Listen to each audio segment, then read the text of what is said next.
Amém, irmãos?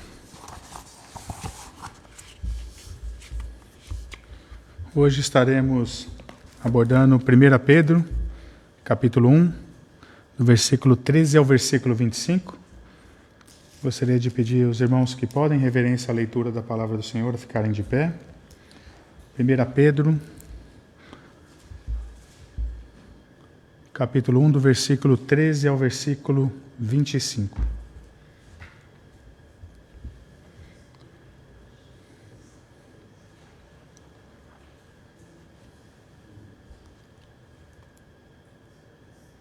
Versículo 13. Por isso, cingindo o vosso entendimento, sede sóbrios e esperai inteiramente na graça que vos está sendo trazida na revelação de Jesus Cristo. Como filhos da obediência, não vos amoldeis às paixões que tinhais anteriormente na vossa ignorância. Pelo contrário, segundo é santo aquele que vos chamou, tornai-vos santos também, vós mesmos, em todo o vosso procedimento. Porque está escrito, sede santos, porque eu sou santo. Ora, se invocais como Pai aquele que, sem acepção de pessoas, julga segundo as obras de cada um, portai-vos com temor durante o tempo da vossa peregrinação, sabendo que não foi mediante coisas corruptíveis, como prata ou ouro, que fostes resgatados do vosso fútil procedimento que vossos pais vos legaram, mas pelo precioso sangue, como de cordeiro sem defeito e sem mácula, o sangue de Cristo, conhecido com efeito antes da fundação do mundo, porém manifestado no fim dos tempos por amor de vós, que por meio dele tendes fé em Deus, o qual o ressuscitou dentre os mortos, e lhe deu glória, de sorte que a vossa fé e esperança estejam em Deus. Tendo purificado a vossa alma pela vossa obediência à verdade, tendo em vista o amor fraternal não fingido, amai-vos de coração uns aos outros ardentemente, pois fostes regenerados não de semente corruptível, mas de incorruptível mediante a palavra de Deus, a qual vive e é permanente. Pois toda a carne é como a erva e toda a sua glória como a flor da erva. Seca-se a erva e cai sua flor. A palavra do Senhor, porém, permanece eternamente. Ora, esta é a palavra que vos foi evangelizada. Senhor, graças te damos, Pai, pelo seu santo e bendito evangelho. Muito obrigado porque nós temos, Senhor, a oportunidade de mais uma vez, Senhor, ouvir e aprender do seu evangelho, Pai. Nos guie, Senhor, nessa noite, Pai, para que nós possamos sair daqui edificados, Pai, e entender mais da sua palavra. Que nós possamos sair daqui tocados, Pai, pela sua palavra, em nome de Jesus que oramos e agradecemos. Amém. Os irmãos podem se assentar.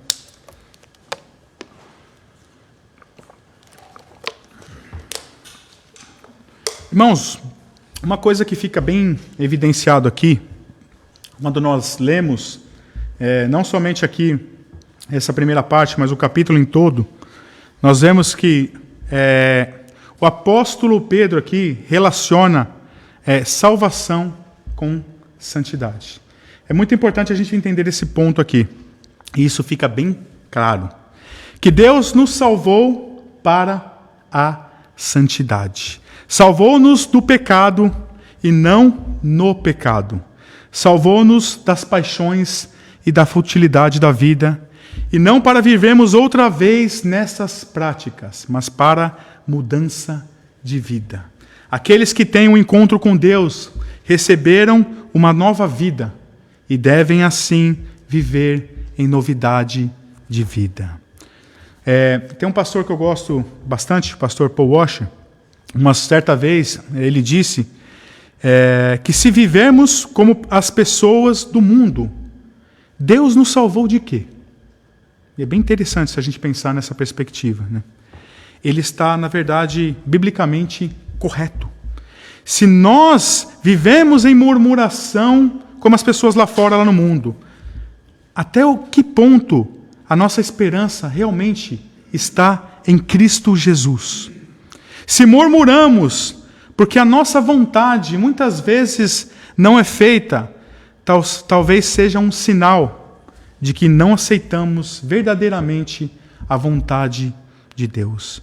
Notem, meus queridos irmãos, que tem uma coisa que Deus não suporta, e nós vemos muito claro isso na Bíblia, que Deus detesta, murmuradores. Pessoas que vivem murmurando e reclamando das coisas.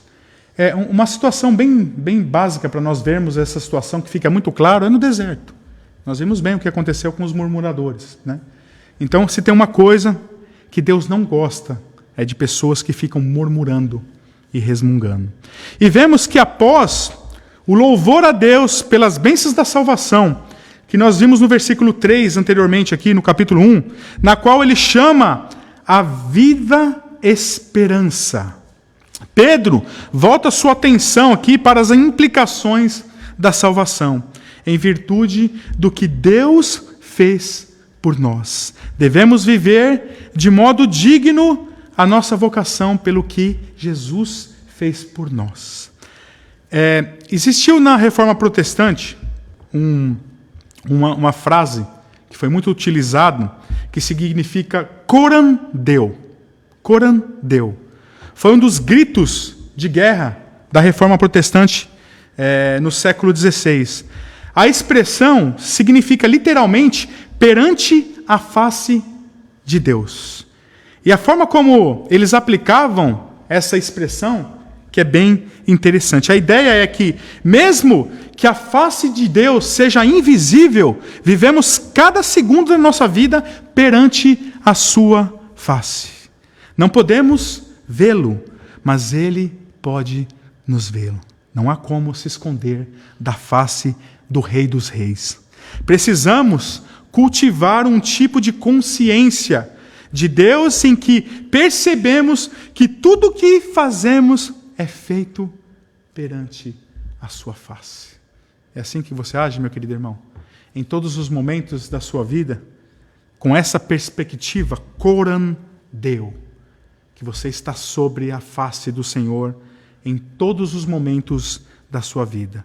Pedro aqui nos chama para nós termos consciência de estarmos vivendo as nossas vidas perante a face de Deus. Coram Deo. Inclui não só a noção de viver perante a face de Deus, mas também de viver sob a soberania do Deus soberano e para a glória de Deus. Perante sua face, sob sua autoridade e para a sua glória que devemos viver. E essa é a essência da vida cristã, que nós devemos carregar conosco em todos os momentos da nossa vida.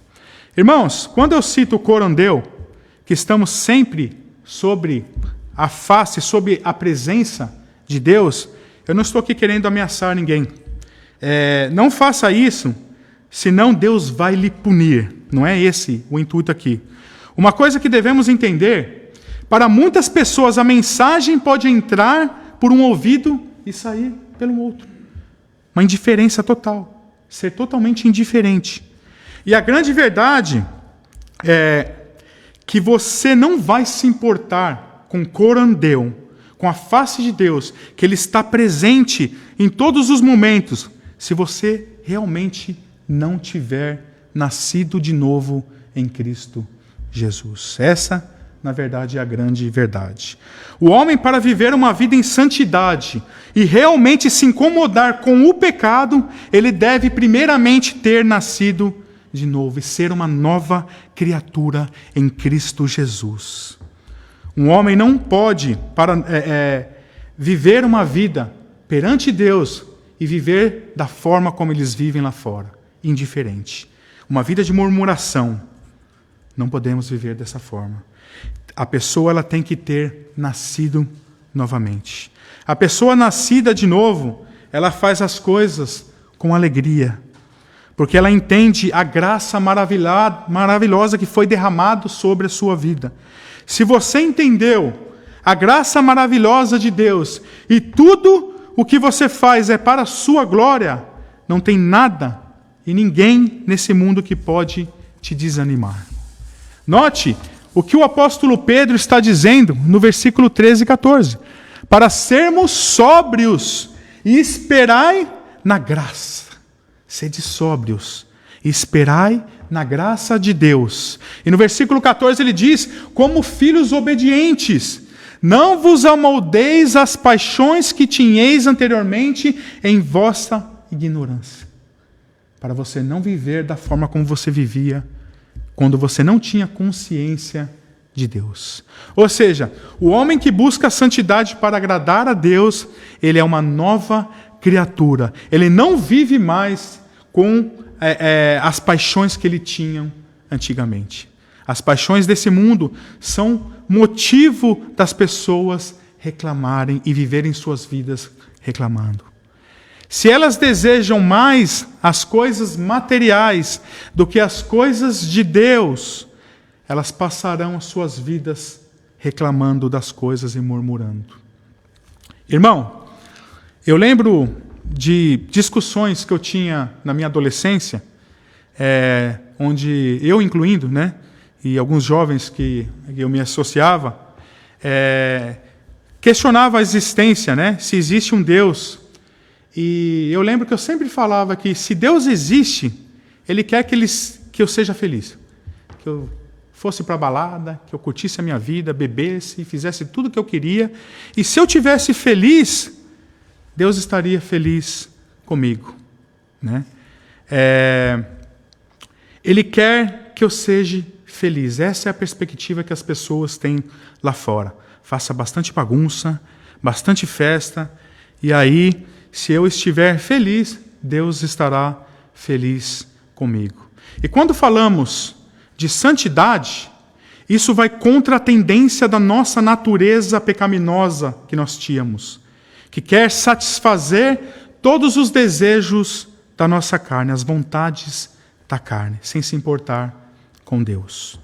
E aí a pergunta que muitos que não entenderam os atributos, principalmente o atributo de santidade de Deus, elas fazem. Por que nós devemos ser santos? Por quê? Por que eu simplesmente não posso fazer as minhas coisas, fazer as minhas vontades carnais e Deus se alegrar comigo? A resposta, meus queridos, ela é muito simples. E o versículo 16 aqui nos responde. Sede santos, porque eu sou santo. Da mesma forma que Deus é santo, Ele quer que seus filhos sejam também santos. Essa é a resposta de Deus para os seus filhos. Eu sou santo e eu odeio o pecado. O pecado afronta a minha santidade. Por isso, meus filhinhos, é isso que Deus diz aqui. Sede santos, porque eu sou santo. O apóstolo, a partir do versículo 17, nos mostra que os salvos, os cristãos genuínos, devem viver com reverência, com tremor, com temor a Deus. Devemos viver a nossa peregrinação, como o apóstolo Pedro diz aqui, a nossa peregrinação nessa terra com temor a Deus, fazendo as coisas para Deus de coração e com alegria. Se desligando das paixões deste mundo, do pecado, e buscando viver uma vida santa perante Ele. Os salvos devem viver suas vidas com reverência e temor ao Senhor. Ele passa da santidade dos salvos para a reverência que eles devem prestar a Deus. A segunda marca dos que receberam a salvação aqui é essa. Deus é Pai, mas também Ele é juiz.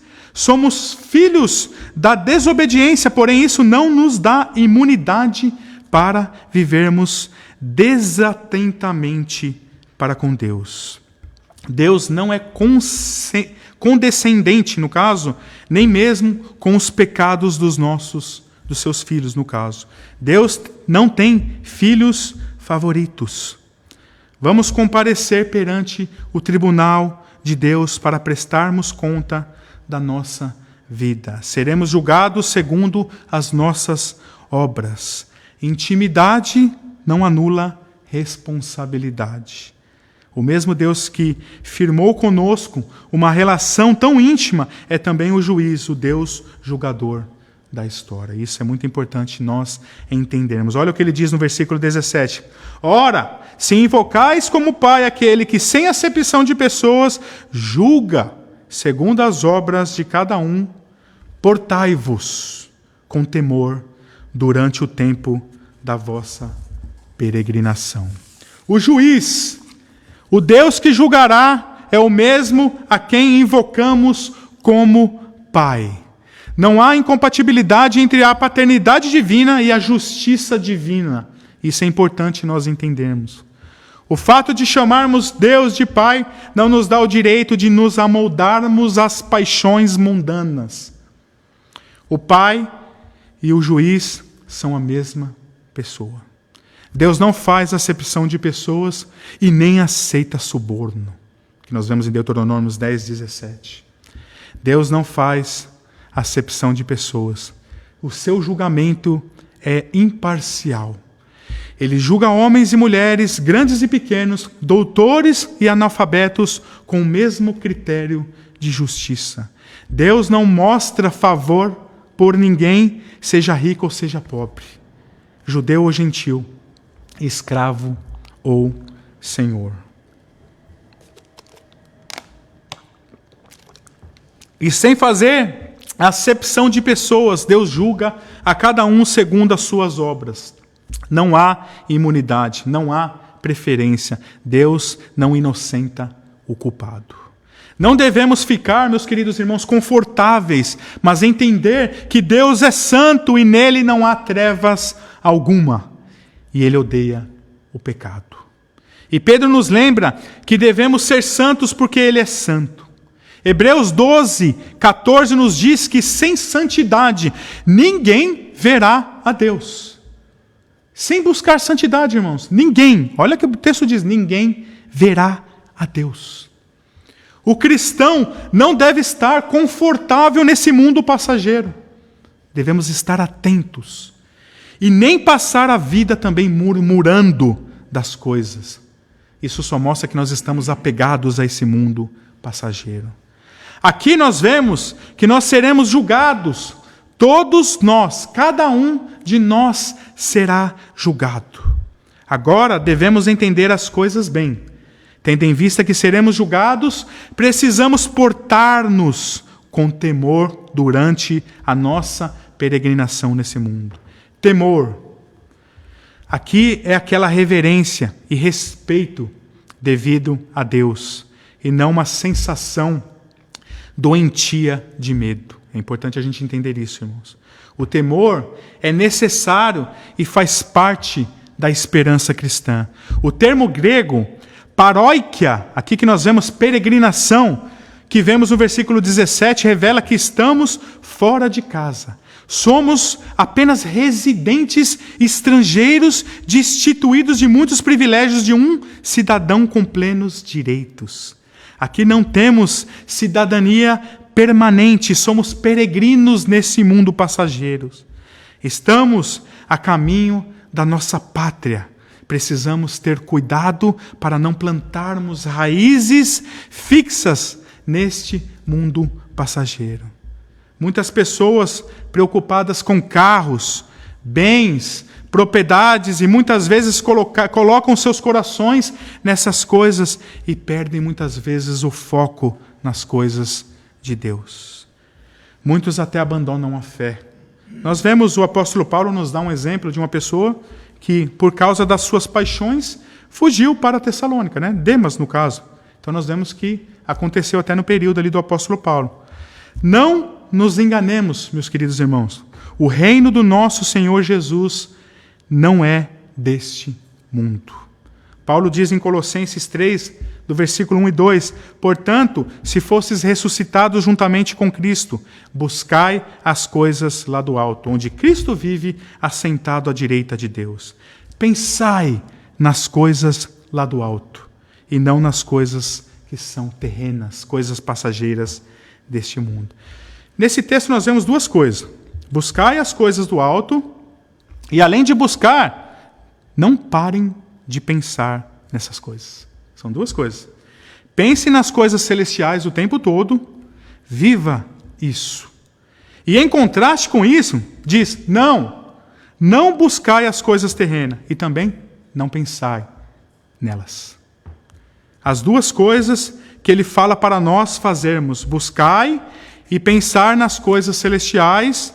E ele também fala para não fazermos, para não fazermos essas coisas também. Pensar e se apegar às coisas terrenas deste mundo passageiro. Não pensai e não buscai as coisas deste mundo. Por isso que o mesmo Paulo diz: aquele que tem o que comer e vestir, estejais contentes. Segue na mesma linha. O cristão deve estar mais sintonizado com as coisas do alto do que com as coisas aqui dessa terra. E se não estiver, alguma coisa está errada. Justamente porque o evangelho que prega a prosperidade terrena é falso. Eu canso de falar isso, irmãos, porque além de fazer a pessoa barganhar com Deus, ela te faz pensar mais nas coisas terrenas do que das coisas do alto. Por isso, meus queridos irmãos, não caiam nesse erro. Teologia da prosperidade. Isso é um grande engano que é pregado em muitos lugares por aí. E nós vemos aqui, no versículo 22, a obediência à verdade. Tendo purificado a vossa alma pela vossa obediência à verdade, tendo em vista o amor fraternal não fingido, amais de coração uns aos outros ardentemente. Olha como que fala. Amar uns aos outros ardentemente. Essa passagem aqui nos fornece muito material para reflexão. Pedro dá a entender que a nossa alma é purificada por meio da obediência e a razão pelo qual falhamos em obedecer devidamente a Deus é que a nossa alma ainda não foi purificada. Olha que interessante aqui. Normalmente, nós pensamos que a purificação da alma acontece para que nós venhamos a obedecer a Deus. Mas aqui, surpreendentemente, o apóstolo nos diz que a purificação não ocorre apenas para a obediência, mas também por meio dela. Olha que interessante isso, irmãos.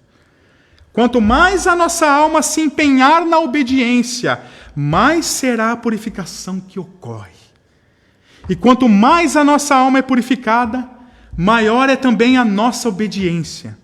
Não se trata de um círculo aqui vicioso, mas de um círculo glorioso, no qual a obediência alimenta a purificação, e a purificação alimenta a obediência. O conceito de obediência, a obediência da qual Pedro fala, é a obediência à verdade, à palavra.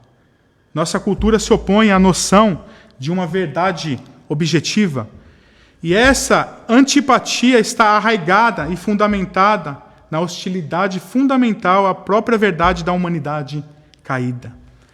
As pessoas não querem que a verdade seja objetiva.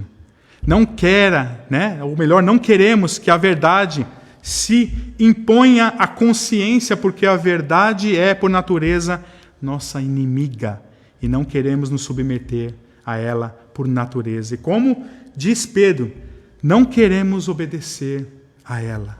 A tragédia da humanidade caída é que tendemos a obedecer à mentira, ao que é falso, mas a purificação da nossa alma vem por meio da obediência à verdade divina de Deus. Não basta simplesmente ouvir a verdade. Não basta nem mesmo recitar a verdade dos credos. Não basta afirmar que concordamos com a verdade. Pedro diz que há um passo além, que consiste em obedecer à verdade. Essa obediência ocorre por meio do Espírito aqui que ele diz. Pedro está falando aqui daquele processo de crescimento e desenvolvimento na vida cristã que nós chamamos de santificação. Depende da atividade e da influência do Espírito Santo de Deus.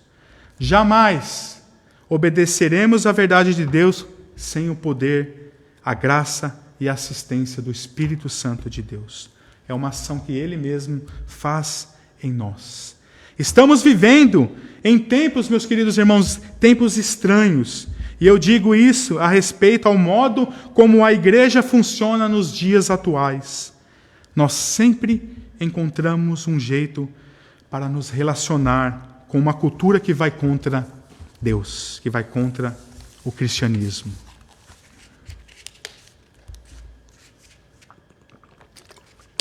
Tendemos, meus queridos irmãos, ou tentamos encontrar novos métodos para alcançar os perdidos. A motivação até seria justo, né? Pois devemos ter compaixão, né, dos perdidos. O perigo surge quando perguntamos aos perdidos como eles querem ir para o reino de Deus. Aí que está o grande perigo. Como eles querem adorar a Deus e como querem ouvir a palavra de Deus, para então inventar um método que satisfaça os seus gostos e preferências. E isso, meus irmãos, é fatal. Mais cedo ou mais tarde, a igreja precisa voltar e confiar no método de Deus de fazer as coisas. Pois a Bíblia nos dá um plano para o evangelismo. Apenas um. Não é 2, 3, é um. Ela nos fornece um plano para alcançar os perdidos e para gerar crescimento espiritual entre o povo de Deus. Para esse plano, não é necessário ter conhecimento de um engenheiro espacial ou de alta tecnologia. É um plano que, segundo Deus, não deixará de dar frutos. Ele é realizado por meio da proclamação genuína do Evangelho do nosso Senhor Jesus Cristo. Como Pedro afirma aqui, transforma vidas e purifica almas por meio do poder do Espírito Santo de Deus. Deus estabeleceu uma igreja, uma comunidade de cristãos que se reúnem para apoiar-se, edificar-se, encorajar-se mutuamente. A igreja deve ser um grupo que, quando reunido, viva um tipo extraordinário de amor. A graça que vem por meio da pregação da palavra de Deus é confirmada pelos sacramentos que Cristo deu à igreja e é fortalecida pela disciplina da oração, tanto pessoal como comunal. Não importa o que façamos para tornar a mensagem atrativa para o mundo caído, nunca, jamais devemos negociar esses métodos bíblicos fundamentais de adoração, de pregação, de evangelismo e de crescimento espiritual. A Bíblia nos fornece tudo, meus queridos irmãos. Absolutamente tudo. Se nós olharmos, meus queridos, a televisão muda a cultura. A tecnologia transforma a maneira de fazermos as coisas. Mas a natureza fundamental da nossa humanidade permanece a mesma desde que Deus criou Adão e Eva. O caminho para o coração passa pela mente, de modo que um cristianismo irracional, na verdade, nunca produz a purificação da alma. A purificação da alma ocorre por meio da obediência à verdade de Deus, por meio do Espírito Santo de Deus. Não há substitutos ou atalhos para isso. Não há santificação fora da forma como o evangelismo, como a Bíblia nos ensina. Uma das formas que o apóstolo Pedro nos fala desse processo de santificação aqui é: amai o próximo. Eu tenho repetido isso bastante. A igreja hoje, infelizmente, é uma igreja omissa e uma igreja egoísta. Uma igreja que apenas olha para o seu próprio umbigo. A maioria das pessoas vão à igreja porque elas querem receber alguma coisa ou querem suprir as suas carências sociais. Essa é uma triste realidade que nós encontramos dentro da igreja nos nossos dias. E nesse contexto, meus queridos, não existe altruísmo cristão. Eu sempre digo que se o nosso altruísmo é restrito apenas à porta da nossa casa, nós não entendemos ou nós não somos ainda cristãos. O amor do qual Pedro fala é fervoroso e vem acompanhado de um coração puro. O apóstolo está falando de um tipo extraordinário aqui de amor. O grande mandamento diz que devemos amar o Senhor, nosso Deus, de todo o coração, de toda a alma e de todo entendimento. E o segundo mandamento diz que devemos amar o nosso próximo como a nós mesmos. Nosso próximo não é simplesmente alguém que mora ao lado ou uma pessoa da nossa turma ou comunidade. Ele é a pessoa que devemos amar como a nós mesmos. E isso é fazer sem apontar os dedos. Tem gente, muita gente na igreja que diz que eu faço para Deus, mas o meu irmão não faz. Ué, a sua fé por um acaso está apoiada no que seu irmão faz? Se fosse assim, meus queridos irmãos, se nós vivêssemos dessa forma egoísta, né, ou se Jesus vivesse assim, ele nunca teria morrido por nós. O altruísmo que nós devemos seguir, esse amor extraordinário, é com base no maior amor de todos, que é o amor do nosso Mestre, do nosso Senhor Jesus Cristo. Essa é a base. É difícil, né? Mas é a nossa base. O amor em pessoa. É ele que nós devemos imitar. Muitos acham que amar o próximo é somente as pessoas próximas. Mamãe, papai, irmãos, filhos, amigos chegados, né? A grande verdade é que devemos amar também os que nos perseguem. Os nossos inimigos, né? Pense em Jesus. Quando eu falei o modelo é Jesus, né? Ele estava lá na cruz, lá, foi espancado, moído. O que ele fez? Ele olhou para baixo. Senhor, perdoa eles. Eles não sabem o que faz. É esse o amor que nós devemos imitar, irmãos. Não é só o amor que ama quem ama você, quem é próximo, papai, mamãe, titia. Amar papai, mamãe e filhos é fácil, qualquer um faz isso. Mas o amor que nós devemos imitar é um amor de coração puro. Coração puro como o do nosso Mestre, do nosso Senhor Jesus Cristo. Mas uma coisa, irmãos, que eu vejo, muitas vezes não fazemos nem para o irmão da nossa própria igreja. Se nós não fazemos para o irmão e muitas vezes estamos apontando o dedo para os irmãos, como que esperamos fazer para as pessoas que nos perseguem?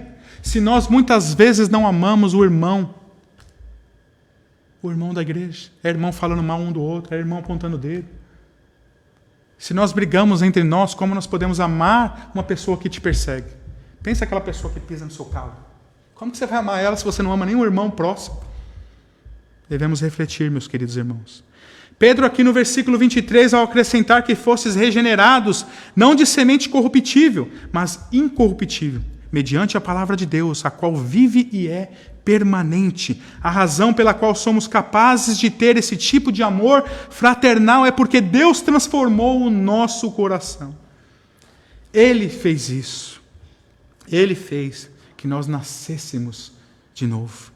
De modo que o que não é natural possa ser realizado por obra sobrenatural que Deus executa em nossos corações.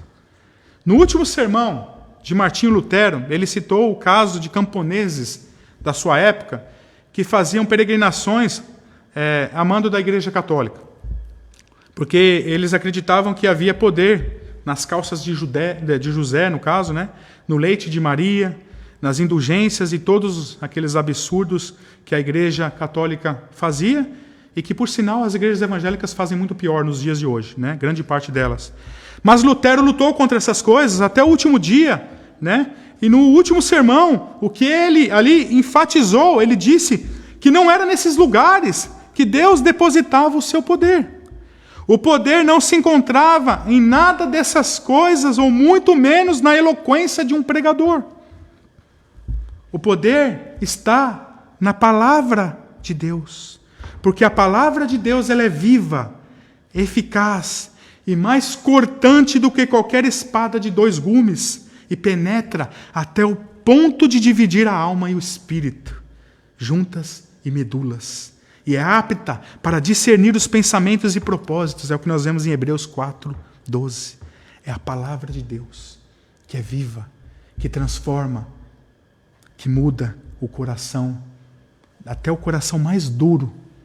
É a palavra de Deus, que penetra como uma espada. E aqui Pedro, nos versículos 24 e 25, diz também que se trata de uma palavra permanente. Ela é permanente. Pois toda a carne é como a erva, e toda a sua glória como a flor da erva. Seca-se a erva, e cai a sua flor. A palavra do Senhor, porém, permanece eternamente. Essa é a nossa grande esperança, onde a nossa fé deve estar depositada, meus queridos irmãos. Que a palavra de Deus, que é verdadeira, e ela que permanece, Tudo nesse mundo passageiro passará, mas a palavra de Deus durará para todo sempre. Podemos confiar na palavra do Senhor, meus queridos irmãos, porque ela é a verdade, porque ela é a vida. Pedro diz que a palavra do Senhor, porém, permanece eternamente. 2000 anos depois de ele ter escrito essas palavras, nós nos reunimos aqui nessa noite para ouvir a palavra de Deus, que permanece, que resiste a toda crítica, a toda hostilidade lançada contra ela, demonstrando assim a veracidade das palavras escritas. E continuará assim, meus queridos irmãos, para todo o sempre. Esse mundo, meus queridos irmãos, tudo que você tem, a sua casa, o seu carro, seu marido, sua esposa, seus bens, tudo nesse mundo passará, meus queridos irmãos. Tudo. Mas a palavra de Deus permanecerá para todo o sempre. Curve a sua cabeça. Santo Deus, maravilhoso Deus, quão grande esperança nós temos, Senhor. Ó, Paizinho querido, muito obrigado, Pai, porque nós podemos aprender mais do Seu Evangelho, meditar no Seu Evangelho. Ó, Senhor, quebra os nossos corações duros, Senhor. Volta o nosso coração para Ti, Senhor. Endireita as nossas veredas, os nossos maus caminhos. Nos ensina a amar os nossos irmãos, Pai. E nos ensina, Senhor, a confiar nessa palavra maravilhosa que Pedro está dizendo aqui.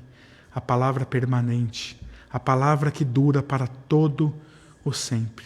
Nós Te glorificamos, santo e bendito Deus, porque Tu és soberano, bendito, puro e maravilhoso Deus. Muito obrigado. No nome de Jesus que oramos e agradecemos. Amém.